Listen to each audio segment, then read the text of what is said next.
Innal hamdalillah nahmaduhu wa nasta'inuhu wa nastaghfiruh wa na'udzu billahi min shururi anfusina wa sayyiati a'malina. May yahdihillahu fala mudilla lahu wa may yudlilhu fala hadiya lahu. Asyhadu an la ilaha illallah wahdahu la syarika lahu wa anna Muhammadan abduhu wa rasuluhu alladzi la nabiyya ba'dahu amma ba'du. Wa iman rahimakumullah, kami ulang bade angkatan sapar, tak tahu kapan pulang, berapa jarak atau berapa lama gitu, atau mungkin tidak tahu kembali lagi atau tidak. Berarti orang biasanya bebakalan kahiji keur urang buat diri kita sendiri. Nah, kedua ninggalan teu keur anu di imah. Nah, gitunya. Lobaan mana? Lobaan ninggalan, lobaan makalan sorang.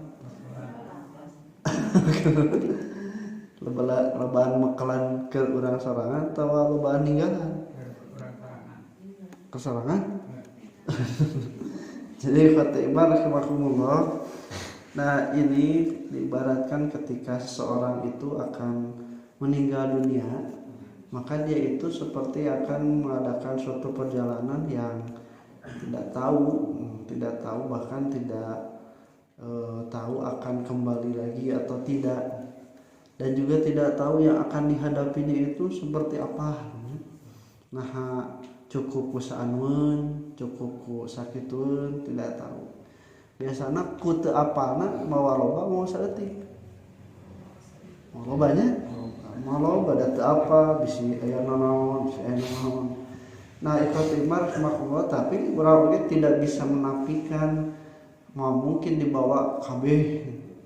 Da urang oge boga tinggalkeun, jadi anak pamajikan, indung bapak. Nah, itu semua ditinggalkan, eta teh tina harta urang mau dibawa kabeh, mau diringkin kabeh cicilan mah, tapi aya tinggalin ke anak keluarga, anak pamajikan. Nah, demikian pula ketika meninggal dunia itu, orang itu harus sadar, satu, ada yang akan ditinggalkan. Yang lamun dek ditinggalkan teh dulur kulawarga, anak pamajikan teh teu hade lamun urang ninggalkeun anak pamajikan dina kaayaan teu boga nanaon, teu aya eukeun sapopoe, teu aya eukeun naon kahirupan sapopoena. Malah sakapeung mah lamun kaluar kota ge geus dipakelan, geus dipadonan, ieu sabaraha dinteneun istilahna. Anu kadua deui urang ge justru anu langkung emotan keur urang ya, itunya rek mawa naon, rek bakal naon, sabab urang sadayana oge sarua ulah nepikeun ka nalangsa di jalan gitu. Nepikeun ka jadi ibnu sabil. Sabab beakeun bekal jeung sajabana ulah oge, jadi kudu sarua, kudu boga bekal. Nah, lamun urang sadayana maot ibaratkan akan ada perjalanan yang seperti itu, sama ada yang harus ditinggalkan jeung kade ulah poho urang oge kudu aya bawaeun, kudu aya bekal. Nah, ikhwati iman rahimakumullah, untuk meninggalkan keluarga itu, maka ketika akan meninggal dunia, orang itu diwajibkan dulu itu untuk meninggalkan wasiat. Jadi wasiat itu adalah amanah, perintah untuk memberikan sesuatu dari harta kita. Itu yang paling pokok, walaupun juga ada wasiat itu ada sesuatu yang harus dilaksanakan di luar dari yang berkaitan dengan harta. Nah, berkaitan dengan masalah harta, maka ketika seseorang sudah dirasakan hadara ahadakumul mautu, akan dirasakan akan hadir kematiannya. Nah, itu kalimat nate hadara teh fa'ilna teh maut, bukan fa'ilna teh urang. Jadi lain urang nu ngadatangan maut, tapi maut nu ngadatangan urang. Jadi nyase atau siap-siap? Nah, sebab itu mereka datang, ayo orang mereka datang sasewe baik sebenarnya telat oge da urang anu diperyogikeun. Tapi lamun itu norek datang kan urang anu kudu siap.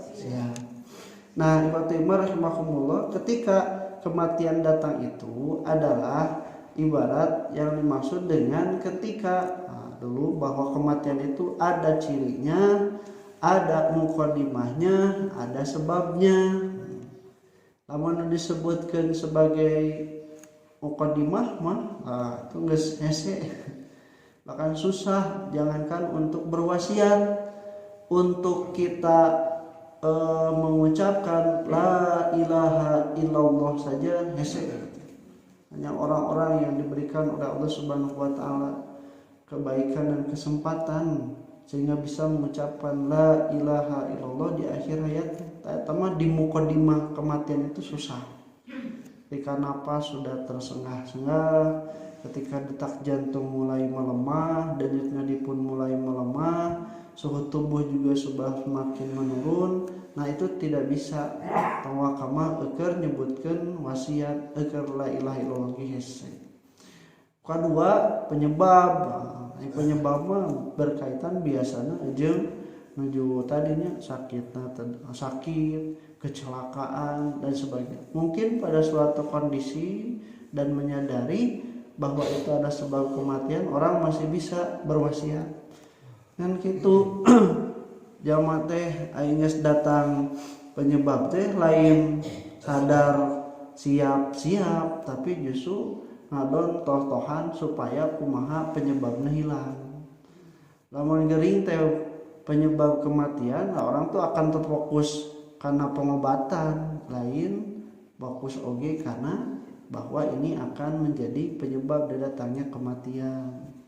Nah, maka ikhwatimah rahimakumullah dugikeun kalamun sebatkeun Pak bilih bade wasiat ada ngambek. Atawa sebutkeun Pak sok seueuran dikir la ilaha illallah. Hayang maot urang ngambek. Bari ngapan. Saha jama lobana teu sadar itu. Padahal mah da aican waktuna mah justru jadi pahala nya rek wasiat atanapi bertahlil. Nah, yang paling memungkinkan itu dalam kesadaran penuh, dalam kondisi yang masih memungkinkan itu adalah ciri-ciri kematiannya. Ciri kematian itu ibarat kalau sesuatu itu akan terjadi, nah eta cirina. Namun misalnya hujan cirina mendung, angin terus mulainya parwek, eta ciri. Ciri maut naon? Sakit. Nah itu ada ciri-ciri. Nah ketika dirasakan kematian itu, maka dulu diwajibkan untuk memberikan khaironil wasiyatu. Sebutnya khairon. Nah kalimat khairon itu di dalam Al-Quran dikatakan banyak digunakan untuk harta. Karena harta itu satu harus baik, harus diambil dengan baik, ditahan dengan baik, dan dikeluarkan dengan baik. Selain itu, khairat itu adalah kebaikan yang memberikan manfaat. Karena harta itu bisa menjadi wasilah untuk kita memberikan manfaat. Maka disebutkan khairat. Tapi efeknya karena ini bisa memberikan manfaat, memenuhi segala kebutuhan dan keinginan kita, khairat itu manusia terkadang menjadi rakus terhadap harta. Wa innahu li hubbil khairi lasyadid. Manusia itu sangat mencintai terhadap hartanya. Nah, maka kalau Allah Subhanahu wa taala berwasiatlah kalian meninggalkan hartanya. Wasiat teh ke keluarga atau ke urang? Tadi mah ke keluarga mah ieu keur anu. Aya ke urang?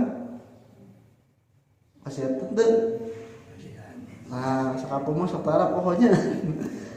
Ieu cenah keur si cikal, ieu keur anu bungsu, ieu keur tengah, ieu keur mamah cenahnya. Ieu keur bapa, anek maot bapa. Padahal mah justru ulah poho teh ka diri sorangan, ngawasiatankeun teh. Ieu keur bapa, ieu keur mama, ieu keur cikal, nu tengah, anu bungsu, ieu mah keur bapa. Cek budak teh, nah kan bapak merek maut, nya kusabab rek maut, tah iku bapak rek dibawa, kumaha carana teh, diwakafkeun, disodakohkeun, tah ieu keur bawaeun bapak. Nah Islam itu proporsional memberikan itu.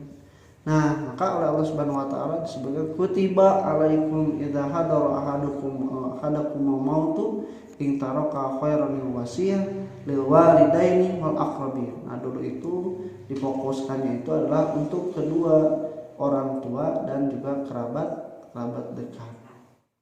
Namun ayat ini sepakat para ulama bahwa ayat ini sudah dinasah, sudah dihapus hukum keberlakuannya itu dengan turunnya ayat miros, ayat tentang hukum waris.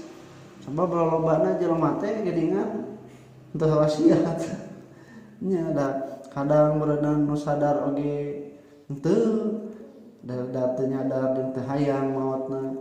Kadang juga orang yang meninggal dunia itu mendadak dengan rasa can maut jeung sajabina banyak harta-harta yang menjadi pipaseun, parebutan sajabana karena tidak diwasiatkan ku nu mautna teh tak ieu keur anu teu kitu wasiatna maka jadi rebutan.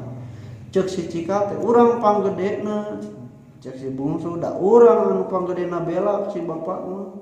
Cek hidupna urang pamajikanna anu marangan ti gitu. Cek bahasana kitu pasieuna teh maka turunlah ayat miras. Innallaha qad a'ta kulladzi haqqin haqqahu. Sungguhnya Allah telah memberikan setiap yang mempunyai hak itu haknya. Nah nanti di ayat ke-11 dan seterusnya di surah An-Nisa baru masuk kepada pembagian waris yang akan diberikan oleh Allah ketetapan hukumnya. Kalaupun ada semua ahli waris maka yang pasti akan mendapatkan itu kaluhur, kahandap, jeung gigireun. Kaluhur indung jeung bapak, kahandap anak, lalaki awewe, tak gigir pamajikan. Tos eta mun aya kabehanana geus tu lain moal kabagian. Kusabab kehalangan tak ieu miros ayat waris. Nah, ikhwati rahimakumullah berkaitan dengan wasiatnya, maka ada seorang sahabat yang sudah merasakan hadoro ahadakum maut itu. Kemudian Rasul berkata, ieu mah sahabatnya pikiran teh lain jang keluarga, jang main sorangan, bakal Rasul abi rek ngawasiatkeun mun maot ieu harta abi rek diwakafkeun kabehanana. Rasul teh lain disambut, lain disambat. Tapi cek Rasul teh ulah atuh ngebatuin pikeun ka kabehanana. Anjeun cenah leuwih hade ninggalkeun kulawarga dina kaayaan cukup daripada kudu menta-menta ka batur. Atau satengah Rasul ai kabeh teu meunang mah entok loba keneh. Sabaraha saperti lu we wasiatkeun tah 2/3 eukeun bagikeun hak ahli waris anjeun. Nah, saperti itu bisa kita wakafkan, bisa kita berikan kepada di luar ahli waris karena ahli waris tidak lagi boleh menerima wasiat, sudah punya hak warisnya. Nah, di sana ke anak tere, anak pungut atau seperti pemajikan pungut maksudnya ka dulu kana belanya kasaha we di luar anu hak mendapatkan waris itu dibolehkan dia memberikan wasiat, tapi akumulasinya maksimal 1/3 dari bagian harta kita. Nah itu teh jadi kahadean ke diri orang sadayana nu pasti bakal katarima. Aik tadi nu 2/3 ke kulawarga sarua eta ge jadi kahadean, tapi ieu mah bedana teh lamun ku kulawargana teh dimakmurkeun, dilestarikan, nah jariahnya itu akan ngocor ka urang. Beda lamun di sana keluarganya itu tidak mewakafkan memakmurkan jariahna, maka pegat kahadeana teh ngan ukur ketika meninggalkan hartanya saja. Maka cek Allah teh nu leuwih hade mah wal baqiyatu sholihatu khairun amalan wa khairun maraddan. Jadi anak-anak, turunan, peninggalan yang soleh itu lebih baik dari harta yang banyak dan lebih baik pengembalian dan lebih baik juga pahala yang akan engkau terima. Insyaallah kita lanjutkan. Aku qouli hadza wa astaghfirullah li wa lakum. Assalamualaikum warahmatullahi wabarakatuh.